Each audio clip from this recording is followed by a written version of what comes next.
Bishop saint Mary high school की घंटी ने पूरे गलियारे को जगा दिया।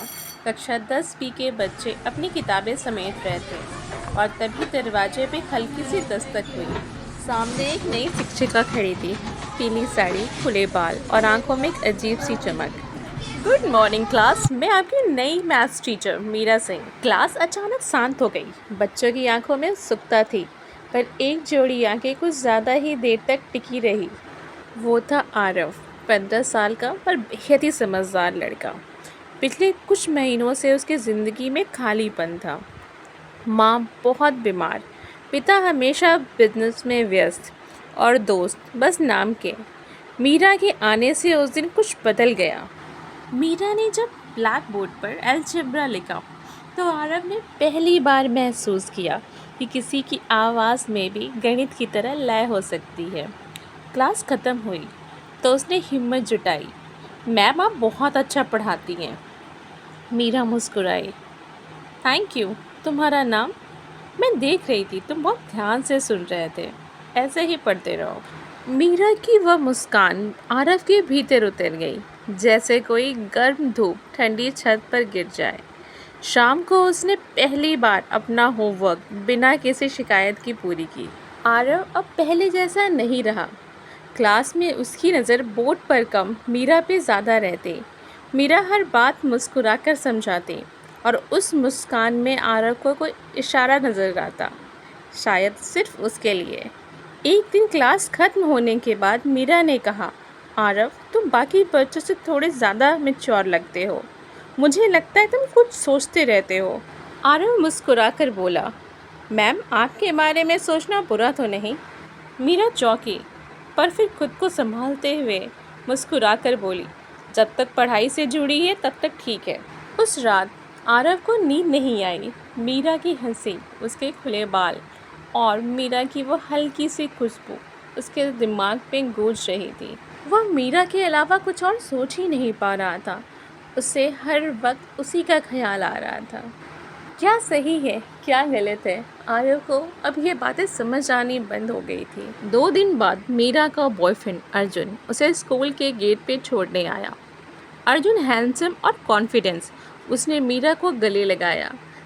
सामने बच्चों की भीड़ थी, पर उस गले लगाने में जो अपनापन था वो आरव की आंखों में जलन की लौ बन गई। आरव के अंदर गुस्से और जलन की आग इतनी भड़क गई कि वह खुद को संभाल भी नहीं पा रहा था। आरव ने पहली बार महसूस किया, प्यार सिर्फ दिल का खेल नहीं, अधिकार की लड़ाई है। मीरा सिर्फ उसकी है और किसी की नहीं। शाम ढल चुकी थी, बाहर बादलों की गड़गड़ाहट थी और हवा में मिट्टी की भीनी भीनी खुशबू। मीरा और आरव स्टाफ रूम में अकेले थे। बाकी सारे टीचर बारिश से बचने के लिए निकल चुके थे। तभी अचानक बिजली चली गई। बारिश की बूंदें खुली खिड़की से अंदर आ रही थीं। टेबल पर रखी कॉपियाँ गीली होने लगी। मीरा ने धीरे से कहा, ओह, ये तो गड़बड़ हो गया, अब फ्लैश लाइट ऑन करनी पड़ेगी। उसने मोबाइल की लाइट जलाई। मीरा झुककर पन्ने पर कुछ लिखने लगी।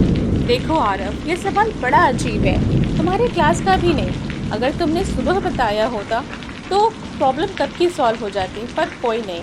मुझे अच्छा लग रहा है कि तुम इतनी मुश्किल मैथ इक्वेशन पर काम कर रहे हो। बस 5 मिनट और ये हल हो जाएगा, फिर हम दोनों भी निकल सकते हैं। बाहर बारिश तेज हो गई थी। मोबाइल की फ्लैश लाइट में मीरा की उंगलियां और चेहरा एक साथ चमक रहे थे। आरव धीरे धीरे उसके पास आया। वह झुका इतना करीब कि उसकी सांसें मीरा की गर्दन को छू गई। धीमी आवाज़ में बोला, अगर सुबह ही यह सवाल बता देता तो शायद जल्दी सुलझ जाता, लेकिन तुम्हारे साथ ऐसे रहने का मौका कहाँ मिलता। मीरा ठिठक गई। वह घबरा कर बोली, आरव, तुम बहुत अच्छे स्टूडेंट हो, ऐसा मजाक मत करो। तभी वहाँ गार्ड आया। उसने बोला, मैडम, आपको जाना पड़ेगा, मुझे स्कूल लॉक करना है, प्रिंसिपल का आदेश है। मीरा की जान में जान आई। वह वहाँ से तुरंत अपना बैग उठाकर निकल गई। उस रात बारिश देर तक चलती रही। स्कूल के उस दृश्य के बाद आरव की दुनिया बदल चुकी थी। मीरा का मजाक मत करो उसके कानों में गूंज रहा था, पर उसने उस गूंज को इनकार नहीं, इशारा समझा। अगले दिन स्कूल में जब मीरा क्लास में दाखिल हुई तो आरव पहले से ही वहाँ था। नोटबुक खोले, पर नज़रें किताबों पर नहीं, मीरा के चेहरे पर टिकी हुई। मीरा को कुछ अजीब सा महसूस हुआ। उसकी निगाहें अब आरव से बचने लगी, पर हर जगह हर सवाल के बीच आरव किसी न किसी बहाने से आ जाता। एक दिन मीरा स्टाफ रूम में कॉपियां जांच रही थी, तभी उसका मोबाइल वाइब्रेट हुआ। एक अनजान नंबर से मैसेज, क्या आप अपने बॉयफ्रेंड अर्जुन के बारे में कुछ जानना चाहेंगी? मीरा का दिल जैसे धक से हो गया। उसने तुरंत कॉल किया, पर नंबर बंद था। अर्जुन से बात करने की कोशिश की, पर वो मीटिंग में था। मीरा परेशान हो गई। क्या हुआ? कौन है? किसका नंबर है? उसे कुछ समझ नहीं आ रहा था। आरव ने जब मीरा को परेशान देखा तो वो हल्का सा मुस्कुराया। उसने अपने ही भेजे मैसेज की गूंज सुनाई दे रही थी। अब दर्द वो भी महसूस करेगी जो मुझे हुआ था। उस रात आरव ने अपना लैपटॉप खोला। उसने अर्जुन का इंस्टाग्राम अकाउंट ढूंढा और फिर कुछ पुरानी एडिट की हुई स्क्रीनशॉट से एक कहानी बनाई कि अर्जुन का किसी और लड़की के साथ अफेयर चल रहा है। फिर वो एडिटेड फ़ोटो उसने मीरा को भेज दिया। उन फ़ोटोज़ को देखकर मीरा का दिल बैठ गया। अर्जुन को किसी अजनबी लड़की के साथ फ़ोटो में देखकर वह रोने लगी। और जब उसने अर्जुन से पूछा, मीरा के ऐसे बर्ताव से अर्जुन झल्ला सा गया। और उस दिन के बाद उन दोनों के बीच चीज़ें खराब होने लगीं। अगले कुछ दिन मीरा और अर्जुन के बीच दूरियां बढ़ने लगी। फ़ोन पे अब बातें कम होने लगी। मीरा अंदर ही अंदर टूटती जा रही थी। अर्जुन के माफ़ी मांगने के बाद लाख समझाने पर भी मीरा मानने को तैयार ही नहीं थी। इन सब बातों से परेशान होकर अर्जुन ने अपने एक एक्सपर्ट फ्रेंड जो कि क्राइम ब्रांच में पोस्टेड था, उससे हेल्प मांगी। उसने उस फ़ोटो के बारे में पूरी इन्फॉर्मेशन निकाल कर मीरा को श्योर किया कि यह फ़ोटो एडिटेड है, फेक है।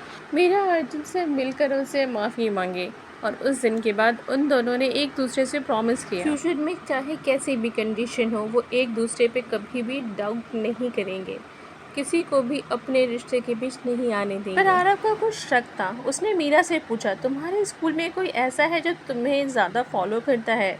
मीरा थोड़ी झिझकी, फिर बोली, नहीं, बस एक बच्चा है आरव, थोड़ा ओवर इन्वॉल्व रहता है, लेकिन वो तो बच्चा है। अर्जुन ने कुछ नहीं कहा, पर उसके मन में शक की परतें बनने लगी। उसे लगा शायद वही लड़का कुछ जानता है। अगले दिन अर्जुन ने अचानक से स्कूल जाने का फैसला किया। ब्रेक के समय वो मैदान में पहुंचा। मीरा वहाँ कुछ बच्चों से बात कर रही थी और थोड़ी ही दूर पे आरव खड़ा उसे देख रहा था। अर्जुन पास आया, मुस्कुराया और बोला, तुम्हारा ये टॉपर स्टूडेंट तो बड़ा कमाल का है, हर वक्त तुम्हारे आसपास ही रहता है। मीरा ने हल्की हंसी से बात टाल दी, लेकिन आरव की आंखों में काली सी चमक थी। उसे पहली बार लगा कि अर्जुन मीरा को नहीं छोड़ेगा। अब उसे अपनी मीरा को खुद ही उसकी चंगुल से बाहर निकालना पड़ेगा, जिसके लिए उसे कुछ बड़ा करना है। छुट्टी के समय मीरा ने स्कूल के बाहर आरव को देखा। बारिश फिर से हो रही थी। आरव दीवार के पास खड़ा था, भीगता हुआ पर मुस्कुराता हुआ। वो आगे बढ़ी। आरव, तुम यहाँ क्यों भीग रहे हो? आरव बोला, पता नहीं, शायद आपको देखने का मन था। मीरा ने गुस्से में कहा, तुम्हें अपनी हदें पता होनी चाहिए। आरव की आंखों में अजीब सा ठंडापन था।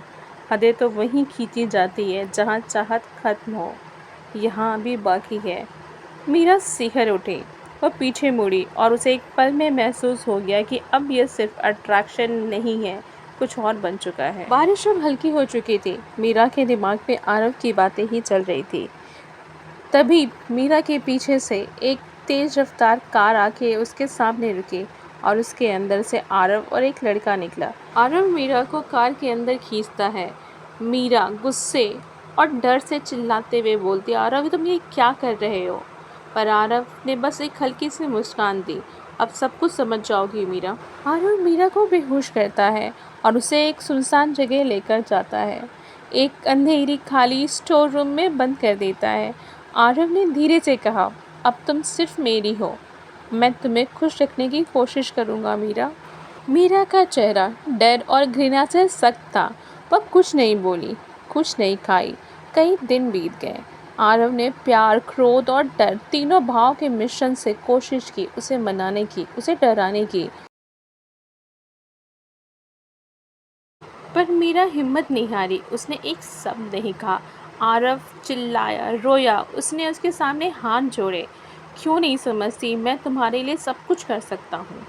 मीरा ने उसे शांत आंखों से देखा और बोला, तुम्हारा प्यार हिंसा बन चुका है, मैं तुम्हारी कभी नहीं हो सकती। आरव ने उसकी बातों को दोहराया, क्या तुम मेरी कभी नहीं हो सकती? आरव जैसे टूट सा गया हो। उसने स्टोर रूम का दरवाज़ा खोल दिया और मीरा से बोला, तुम जाओ।